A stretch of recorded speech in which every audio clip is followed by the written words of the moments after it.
Donc nous avons commencé à parler des contraintes politiques, donc transition subtile, place maintenant à l'opposition parlementaire. Nous allons commencer avec Denis Jacquat. Denis est député UMP de la Moselle depuis un certain temps, depuis 25 ans.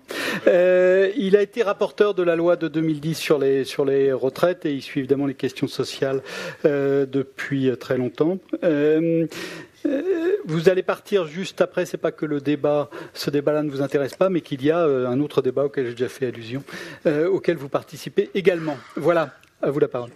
Bien, merci. Effectivement, donc aux côtés d'Éric Woerth, donc qui était donc ministre à l'époque, j'étais le rapporteur donc de ce projet de loi donc de 2010 et aujourd'hui, je ne regrette absolument pas d'avoir été le rapporteur de ce texte, même si pendant la dernière campagne électorale, j'étais constamment montré du doigt par mon adversaire en disant c'est celui qui veut faire travailler les vieux jusque 70 ans. Mais ça, ce n'est pas grave. Aujourd'hui, et en fonction de la crise qui existe dans le monde, eh bien, j'ai pu constater qu'en France, grâce à les réformes, tous les retraités ont pu avoir, le jour qu'ils devaient recevoir, le montant de retraite qu'ils devaient avoir.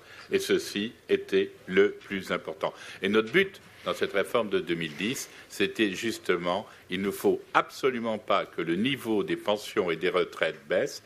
Les gens avaient travaillé dans notre pays, les gens avaient cotisé dans notre pays, on leur avait promis donc un certain niveau de pension, un certain niveau de retraite, et il fallait donc leur donner.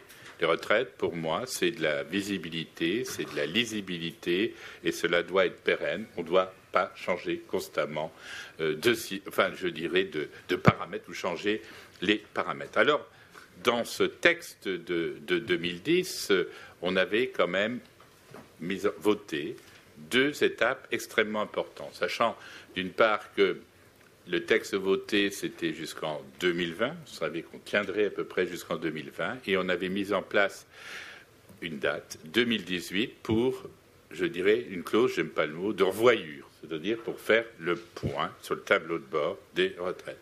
Et une deuxième date donc, avait été posée à la demande d'un certain nombre de personnes, dont certaines sont dans la salle. Et Jean-Marie Speth, tout à l'heure, a dit il y en a qui ont voulu ça, puis maintenant ils sont revenus en arrière. C'était justement, c'était pas de mettre en place, c'était l'étude d'une réforme systémique. Est-ce que c'était bon ou pas bon pour notre pays? Le corps, d'ailleurs, avait fait une étude en ce sens, donc auparavant.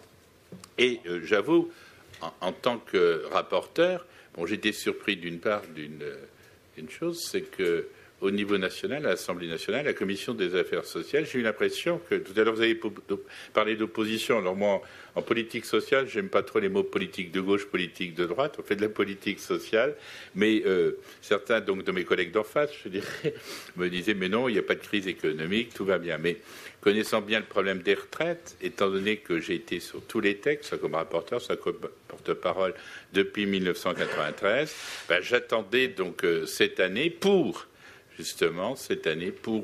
qu'on fasse le point sur notre système de répartition auquel je suis attaché, très attaché, mais je sens bien qu'avec le système, je dirais, basé sur des cotisations, ça a été rappelé tout à l'heure, l'histoire par Jean-Marie Speth, il est mosellan comme moi, alors on se connaît bien depuis longtemps, je dirais, avec un troisième mosellan ici en face, Jean-Louis Malice, c'est que c'était basé sur des cotisations au départ avec des prestations à la fin, mais c'était au départ en 1945-46, 7 cotisants pour une personne, pour à la fin arriver à un peu plus d'une personne à une. Donc il est évident qu'avec les paramètres existants, et si on veut payer le niveau des retraites, pour tenir, c'est extrêmement difficile. Et je n'étais pas donc opposé à ce qu'on étudie les effets d'une réforme systémique, en sachant qu'il faut à peu près 7 à 15 ans pour la mettre en place. Alors là, il n'y a plus rien dans le texte.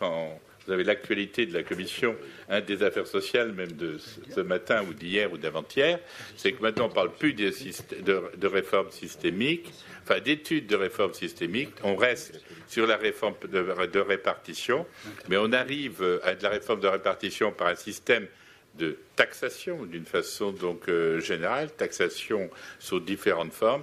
Et j'avoue qu'on ne peut pas vivre chaque année avec, je dirais, une remise en cause du système des retraites dans notre pays, parce que ça manque de visibilité et de lisibilité. Je pense très sincèrement que les retraités peuvent être inquiets dans notre pays parce qu'on ne sent pas du tout le cap vers lequel on va. Je suis dans les 7 minutes.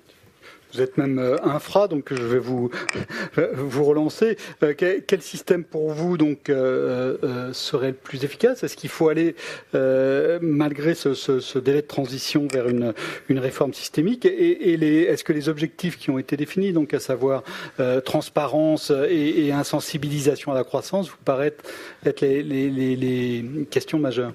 J'avoue que je suis séduit par le système allemand actuel, mis en place par un ministre SPD, avec CDU et SPD en son temps, qui est basé sur de la répartition, avec un complément de capitalisation et de l'épargne retraite. C'est un système qui marche. 13 millions d'Allemands y ont souscrit, sont extrêmement contents. Et leur système, je dirais, le système français pourrait adopter à peu près les mêmes règles, car il n'y avait pas beaucoup de différence entre le système bismarckien, je dirais, au départ de l'Allemagne et le système par répartition que nous avions dans notre pays. Le problème qui résulte plutôt dans notre pays, parce qu'on le sent bien en tant qu'élu, j'ai fait en son temps le Tour de France, qu'on appelait des retraites, et la première question en fait qui nous était posée chaque soir, exactement la même question. La première question, c'était sur les problèmes de convergence donc existants. Et dans notre pays, je dirais comme les Mosellans, Chirac disait, ils ont au fourneau dans la tête. Les Français, ils ont tous un problème de convergence dans la tête d'une part, et deuxièmement, l'inquiétude que je vous disais tout à l'heure,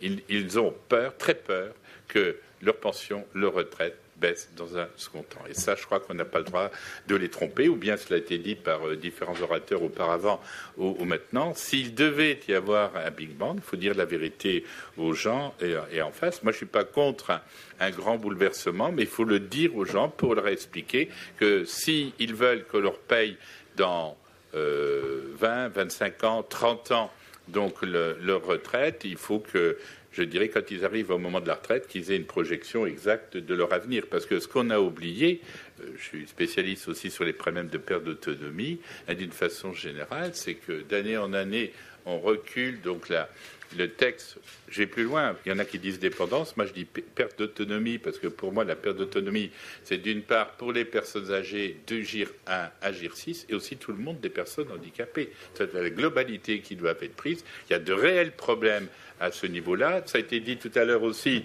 on vit de plus en plus longtemps en bonne santé, cela a été indiqué, mais quand la perte d'autonomie apparaît, en particulier pour les personnes âgées, c'est sur les dernières années de la vie, mais ça coûte très cher. Il était évident que le niveau des pensions et des retraites ne suffit pas et ne suffira pas par l'avenir à combler, je dirais, le différentiel, le risque, le reste à charge existant. Ça, il faut bien lier les deux. Ça va être terrible pour les retraités et leurs familles.